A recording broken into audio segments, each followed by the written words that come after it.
In most cases, when a breakup occurs, some people will give it their all to try to keep the relationship or marriage intact, when in reality, the relationship or marriage has unfortunately run its course already. While you go through the motions of scratching and clawing, begging and pleading for this now cold-hearted individual to remain in your life, which reminds you nothing of the loving, caring individual who you initially fell in love with, the Most High has heard conversations that you didn't hear. He's seen this person do things that you are unaware of, and because you didn't take heed to the red flag warning signs that were sent to you time and time again, the Most High himself has decided to intervene because he loves you so much that he hates to see you continue to subject yourself to the punishment and the pain that this person is constantly putting you through. And while it's true that your heart was still filled of pain and the devastation of the relationship or marriage coming to an end, think about it for yourself. Would you prefer to continue to remain in a toxic relationship where this person is mentally, physically, or even psychologically abusing you day in and day out? Even if throughout your relationship or marriage you didn't experience any type of abuse in any form or fashion, if you've been following my episodes for a while now, you can recall that I mentioned in a previous episode to give the person exactly what they're asking for when they're asking for the breakup. Even though both your heart and your mind will simultaneously be flooded with all types of emotions when the breakup occurs, you have to set the tone and let your ex see and know that if they ask to be removed from your life or they no longer want the relationship or marriage, that you are mature enough to give them exactly what they're asking for. You're not going to bicker and beef. You're not going to sit around and plot and scheme ways to get or seek revenge on them. You're going to give them exactly what they ask for. You're going to move on with your life and allow them to do the same. You can best believe that somewhere down the line, your ex will reflect back on this and they will remember how you handled the breakup amongst how you were within the relationship. As time continues to progress, especially if you have been following my advice by not reaching out to your ex, you've been in no contact, you haven't been responding to any of their initiatives if they try to text you or email you or reach out to you in any form or fashion, you've just been simply ignoring it. A time will come when nostalgia will kick in, and it will kick in big time for your ex. Right at this very moment, your ex could be out somewhere enjoying dinner or having a few laughs and sharing jokes with family members and friends, or maybe they could even be out with the new person that they're involved with.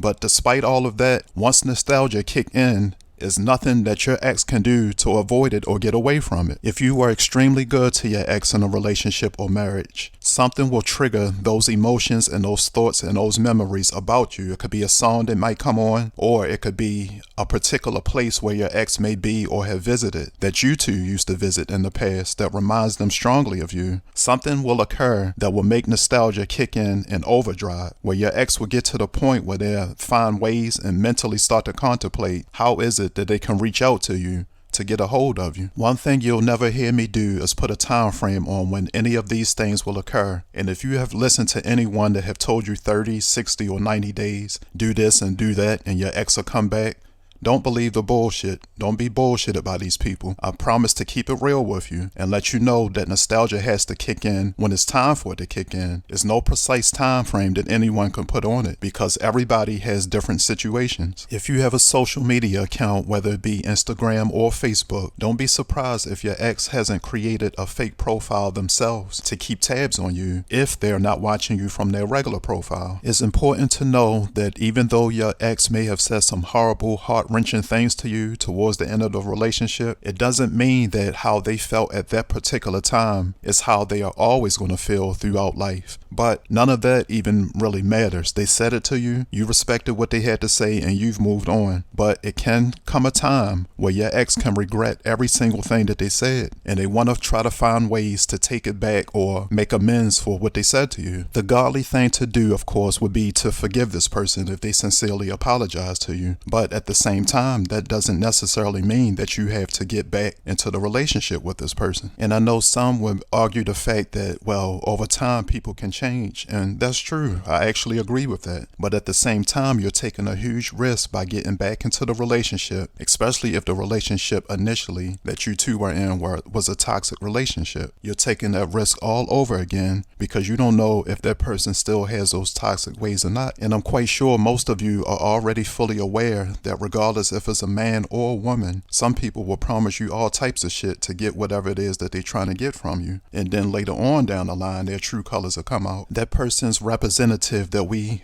come head to head with in the beginning of relationships is who presents that fantasy that most of us long for. They're providing and presenting everything that we look for, or most things that we seek in a relationship. The conflicts occur when that person's representative is not in alignment with their true character. And then that's when we get to realize that the fantasy is actually an illusion. But besides creating a fake profile to keep tabs on you online, which is basically stalking you in so many words, I'm going to give you the 3 top behavior traits and patterns to look for that will determine and will let you know without a shadow of a doubt that your ex truly misses you. If you and your ex share a mutual friend or friends, or your ex was close to someone in your family, your ex will use this person or these people as an avenue of discovery to try to gain as much information about you pertaining to how you've been and what you've been up to. By doing so, constantly bombarding your family members and or friends with questions about how you've been and what you've been up to, your ex would actually be putting them in a tough situation. Reason being is because if you follow my advice in the previous episodes, when I suggested that you let your family members and friends know not to keep mentioning anything to you about your ex during your breakup recovery because you're trying to move on. If your family members and friends love you and respect you enough, they have been sticking to the protocol. They haven't been mentioning anything to you about your ex because they know that you've tried to move on or have been in the process of moving on. But there may come a time where your family member or friend may flat out come out and tell you, hey, I know you don't want to hear about such and such, but he or she has been asking about you like crazy. The second behavior pattern to look out for, and this is a huge one, but it's a random one. The second behavior pattern to look out for is when you get that random text of, hey stranger, or maybe your ex is bold enough to even pick up the phone to call you to say, hey, I know it's been a while. I was just calling to see how you've been,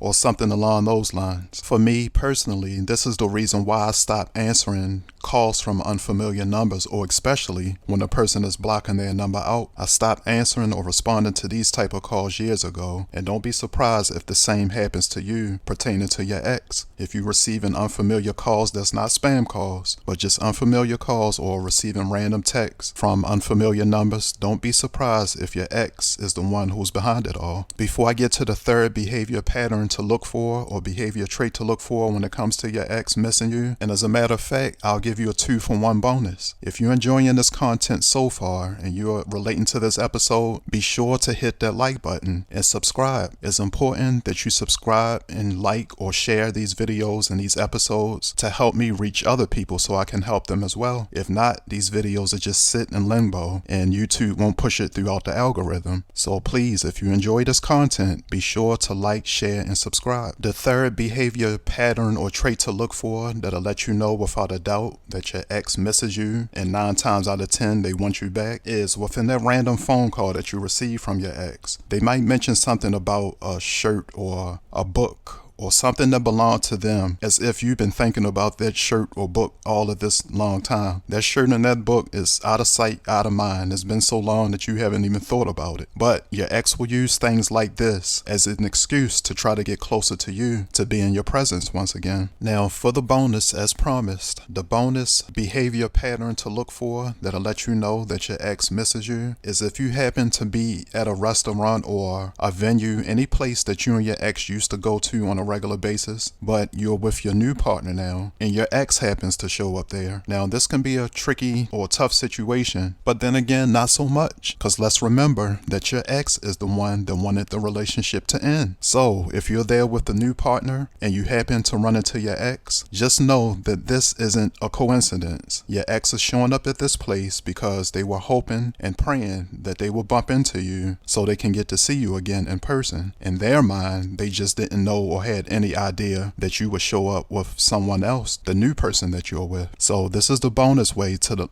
let you know without a doubt that your ex misses you. They'll randomly come to a place or a venue that the two of you used to go to in the past on a regular basis. So if you happen to be going through a tough time right now, your heart is broken, you are depressed, and you're feeling down and out about the relationship or marriage coming to an end, and maybe you were left with a whole bunch of unanswered questions. One question that I can answer for you right now, and I would say that I'm possibly 99.56% sure about what I'm about to tell you. As much as you miss your ex, trust and believe that your ex misses you as well. Even if they don't show it initially, somewhere down the line, your ex will get to that point when nostalgia will kick in and it will cause them to miss you like crazy. But again, depending on how the relationship ended, I don't suggest that you get back with this person unless it ended on a cordial, mutual type of term or an agreement. Then that's a different story. But if you were in an abusive or a toxic type of relationship, just continue to move on with your life. Don't put yourself through that drama and turmoil any longer. Thanks for listening to this episode.